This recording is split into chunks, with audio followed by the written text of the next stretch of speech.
If you're looking for a telephone vocal effect, but you don't have a telephone microphone, don't worry.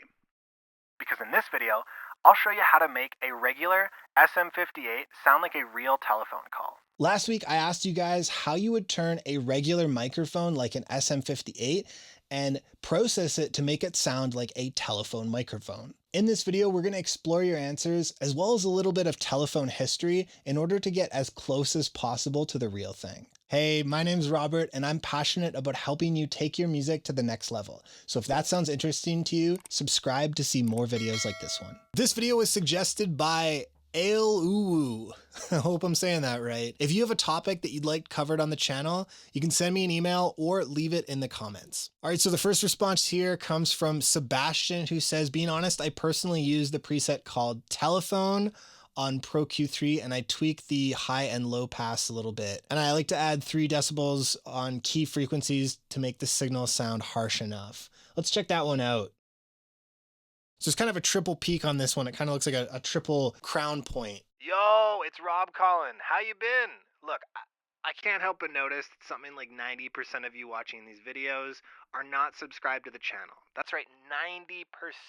That actually sounds pretty good. That sounds a little bit clearer than the one that I made for the intro of this video. I'm actually really impressed. If you found this video helpful and you're looking for professional mixing, mastering, or music production services, feel free to reach out using the link in the description. Let's schedule a call and get you the mixes you need so that you can focus on creating your best possible music. This next one comes from longtime viewer Simroy. How's it going, Simroy?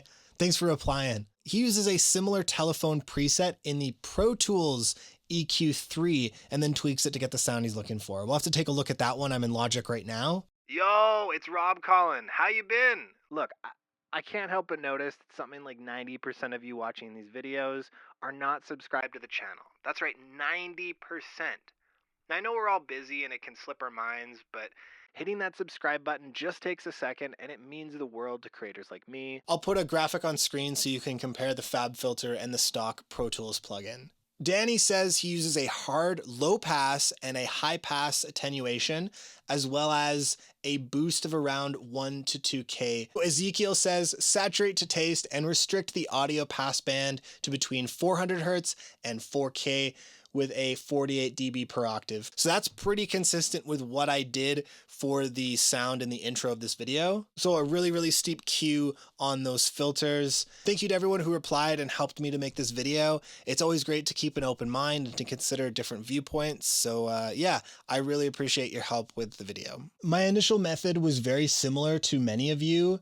Cut lows, cut highs, and boost around 1 to 2 kilohertz. This gives us a narrow bandpass effect, which mimics the frequency range available to a phone call. But why is it this area that's accentuated? Well, there's 3 main reasons. Number 1 is this is the area of the human ear that is most sensitive, the area between 1 to 4 kilohertz. This is also the area that's responsible for the intelligibility of speech. That's reason number 2. And the third reason being it would be way too cumbersome and expensive to send all of this extra information that didn't directly relate to how well you could understand the person on the other end of the call. A quick word from the sponsor of today's video, DistroKid. DistroKid makes music distribution fast and easy with unlimited uploads, and artists keep 100% of their royalties and earnings. DistroKid artists can also claim their YouTube official artist channel absolutely free. To do so, you'll need a channel dedicated to your content as an artist with at least 1 video uploaded to it. And make sure that you have at least 1 release that has YouTube music selected as a streaming service on DistroKid. Then go to your DistroKid account, click the features menu on the upper right, select special access, and then YouTube official artist channel. Here you can select the artist that you want to associate with your YouTube channel and authenticate into your YouTube account to claim your channel. Super simple. Over 1 million artists rely on DistroKid to get their music onto Spotify, Apple Music, and all other major streaming services. So if you haven't already, you can get started releasing music today by using the link in the description and get 7% off your first year subscription with DistroKid. And this just in, if you're a student or teacher, you can sign up for a special 50% educational discount off your first year with DistroKid. That's a separate educational link, so look for it in the description. I'm next going to check our answer using EQ match in FabFilter Pro Q3. I've sidechained my SM58 channel to the telephone mic channel so that we can record the difference between them and have Pro Q3 estimate an EQ curve that will match the telephone. Logic Pro 11 is here, and with it comes a whole suite of new music production tools. My name's Robert, and in this video, you'll get a full tutorial of the new Chroma Glow Saturation Suite included in Logic Pro 11 and Logic version 2 for iPad. We'll cover all the features of Chroma Glow with demonstrations and explanations of what everything does so you can make the most out of this analog modeled distortion and saturation plugin.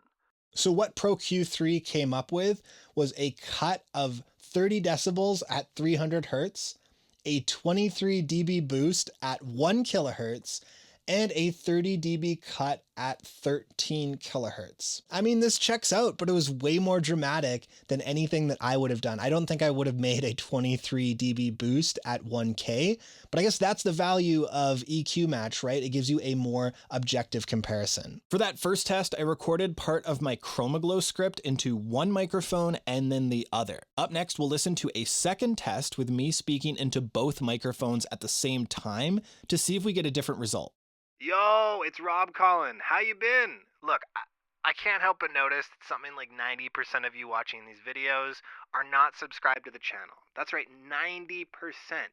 Honestly, pretty similar on the filtering, but it's very interesting to see that Pro Q3 used a bell shape for all of these cuts. And look at this chunky 12 dB boost covering a whole octave from 1 to 2K. I love it. This is a shape that I ended up using for my intro clip because it really did impress me. It's wild what you can do with this EQ. And just in case you are looking to make one of these DIY telephone mics, you can check out my tutorial to learn how to do so.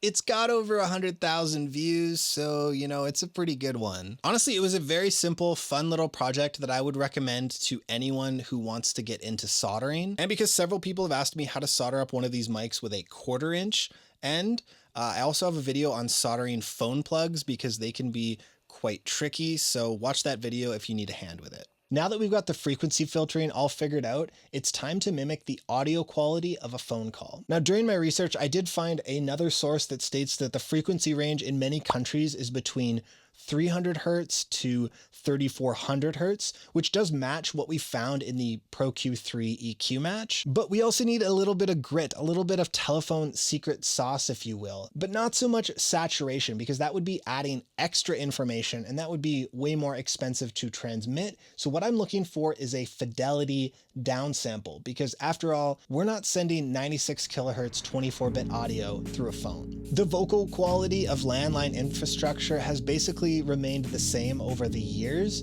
and although cell phones have improved with the internet, that's probably not what you're going for. You're probably going for that classic landline telephone sound. So according to the general aspects of digital transmission symptoms, and I'll leave a link to this in the description, the recommended sample rate for a phone call is 8 kilohertz, with 8 bits per sample being used internationally. So if you're recording at 48 kilohertz, you're going to want to downsample this about 6 times and use an 8-bit resolution. Yo, it's Rob calling. How you been? Look, I can't help but notice. Now, I did find that this was too aggressive for my ears, so what I ended up going with was a 14-bit resolution and 4 times downsampling. This seemed to work well for me and give me that classic old-school telephone fidelity that you'd probably be looking for. Yo, it's Rob calling. How you been? Look, I can't help but notice that something like 90% of you watching these videos are not subscribed to the channel. That's right, 90%. Now, I know we're all busy and it can slip our minds, but hitting that subscribe button just takes a second and it means the world to creators like me. Plus, it's a win-win. You get notified on all the latest tips, tricks, and tutorials, and I get to keep bringing you awesome content. So please, take a moment to subscribe and join the community. Thanks for listening and have a great day. Now, I'll be the first to admit that this is definitely an optional step. If you were using a real telephone microphone, you could still record at 16 or 24 bits. You would still have the full fidelity, but I really feel like downsampling and bit crushing gives you that extra little bit of grit that makes it sound like a real analog phone call. So what do you think? Would you smash or pass on this additional step? Do you think it's worth it, or do you think the filtering is enough? Let me know your thoughts in the comments. If you found this video helpful and you're looking for professional mixing, mastering, or music production services, feel free to reach out using the link in the description. Let's schedule a call and get you the mixes you need so that you can focus on creating your best possible music. And I'd love to hear from you if you have any techniques or methods for getting a regular old microphone to sound like a telephone mic.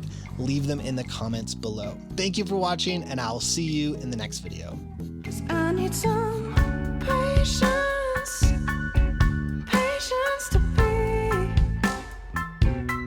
To just be, have some patience.